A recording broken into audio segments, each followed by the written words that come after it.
Yo, salut tout le monde, c'est Gata Volgar, j'espère que vous allez bien, moi pour ma part, ça va, je vais bien, j'espère que vous avez passé une agréable journée. Aujourd'hui on se retrouve pour le débrief du match Metz-Paris Saint-Germain, match compté pour la 7ème journée de Ligue 1 Uber Eats, victoire des hommes de Pochettino 2-1, l'ouverture du score d'Achraf Hakimi à la 5e minute de jeu pour les Parisiens, l'égalisation des Messins, signé Kouyaté à la 39e et à la 95e, Hakimi arrache les 3 points et avec ce résultat, le PSG conserve sa première place avec 21 points au compteur, 7 matchs, 7 victoires, 7 points d'avance sur l'Olympique de Marseille, 2e, et 9 points d'avance sur le SCO d'Angers, 3e.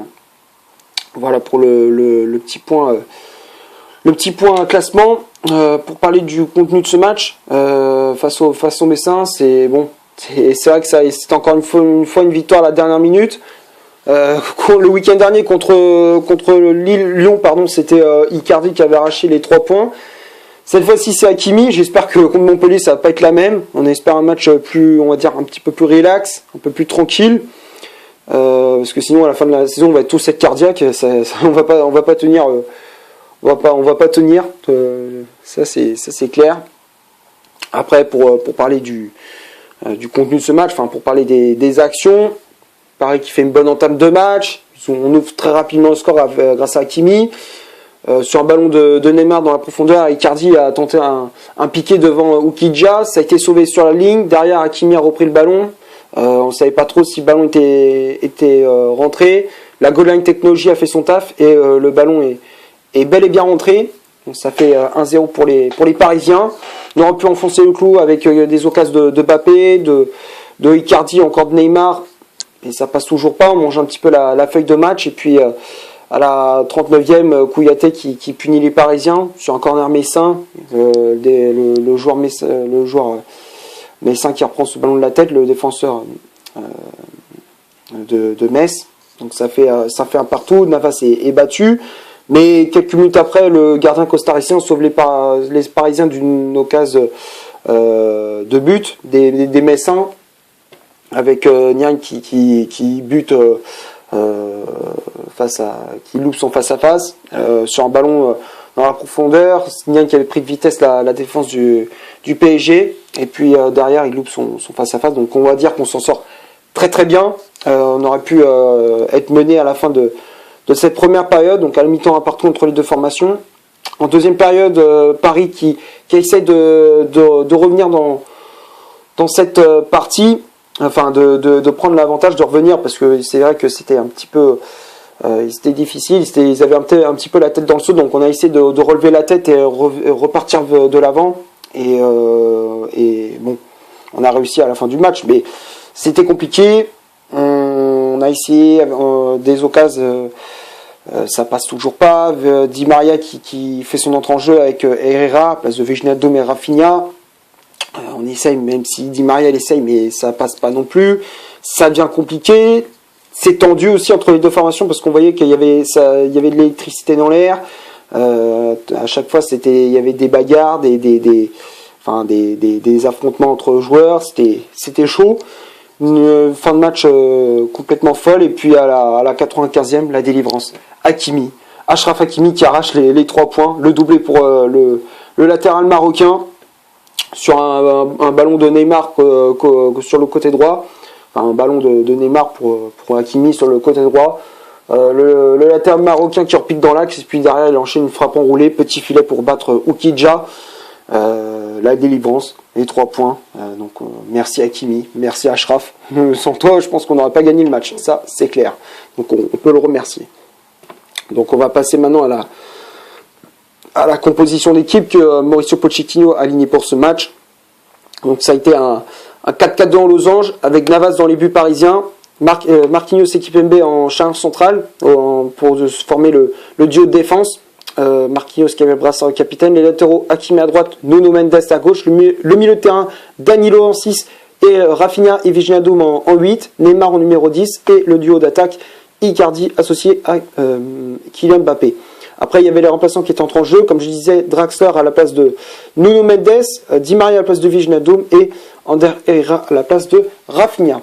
Alors, pour donner un petit peu mon avis sur le 11 de départ, alors c'est pas, j'ai rien contre le 11 de départ de Pochettino, mais ce qui me gêne un petit peu, c'est que à chaque rencontre, il change tout le temps de tactique.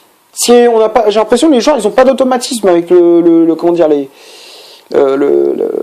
joueurs, ils ont pas d'automatisme avec la formation. C'est-à-dire que vu que ça change tout le temps, et ben les joueurs, ils ont du mal à trouver leur marque, à avoir des connexions. Enfin, tu sais, on a l'impression que les joueurs, ils ont pas d'automatisme parce qu'à chaque fois, Pochettino, un coup il joue en 4-2-3-1, un coup il joue en 4-3-3, un coup il joue en 4-4 dans losange. Alors il alterne entre les trois. Alors je dis pas qu'il essaye, au moins il essaye de plusieurs formations, mais faut qu'à un moment donné, il faut qu'il choisisse parce que sinon, si en Ligue des Champions, genre pendant le championnat, tu joues tout en 4-3-3 et en Ligue des Champions d'un coup tu changes en 4-2-3-1, ça va être compliqué quoi. On risque de perdre la rencontre quoi. Donc c'est vrai qu'il faut qu'à un moment donné, il faut qu'il fasse le choix entre une des trois formations. Et le jour où la formation ne fonctionne plus, qu'il essaie une autre et que ça marche, tant mieux. Il faut qu'il fasse ça. Parce que sinon, comme je disais, s'il ne choisit pas, ça va être compliqué pour la suite. Donc c'est pour moi le seul bémol dans le 11 de départ, dans la formation de Mauricio Pochettino. Donc voilà, après on va passer aux statistiques pour parler des statistiques de cette rencontre. On va commencer par celle de Metz. Les Messins, c'est 26% de possession de balle, 3 corners, 5 tirs au total, dont 2 tirs cadrés, 4 positions de hors-jeu. Du côté parisien, c'est 74% de possession de balle, 3 corners, 10 tirs au total, dont 5 tirs cadrés, une position de hors-jeu. Alors, quand on regarde les statistiques, oui, Paris a une grosse possession de balle, mais après... on voyait qu'au milieu de terrain, ça manquait de créativité, même si Neymar était là, mais tu voyais que Neymar, je ne l'ai pas trouvé extraordinaire. Début de match, ça allait, puis après, c'est pareil, il a un petit peu disparu des radars, enfin, c'était un peu compliqué. Donc du coup, le milieu de terrain, alors même s'il y avait Rafinha aussi, mais il a disparu des radars, donc c'est vrai que le milieu de terrain, c'était le maillon faible de ce match-là. Après, en termes de tir cadré, bon, c'est Paris, ça manquait, comme je disais, d'efficacité avec Mbappé, avec Icardi, ça manquait de justesse dans le dernier geste. Les Messins, on va dire, ils n'ont pas eu beaucoup d'occasions, mais ils ont réussi à planter une fois. Donc on va dire qu'ils étaient un peu plus réalistes avant la deuxième période. Donc c'est vrai que c'est un truc qu'il faudra revoir parce que en Ligue des Champions, ça va pas être trop ça. Même contre Montpellier, il faudra être beaucoup plus tranchant dans la finition. Donc on va passer maintenant au top et au flop de cette vidéo. On va commencer par Keylor Navas. Navas, pour moi, il a fait le taf. C'est lui qui sauve à plusieurs reprises le PSG. Lorsque les Parisiens étaient au bord du gouffre, c'est lui qui était là pour garder le Paris Saint-Germain, on va dire, pour éviter la rupture, on va dire c'était le PSG qui était au bord de la rupture, donc heureusement que Navas était là pour éviter cette situation. Donc on peut le remercier. Navas, pour moi, je le mets dans le top. Après, la charge centrale Marquinhos, Kimpembe, on va dire dans l'ensemble c'était plutôt solide, même si des fois ils ont tendance, comme je disais, comme Lyon, on laissait trop d'espace.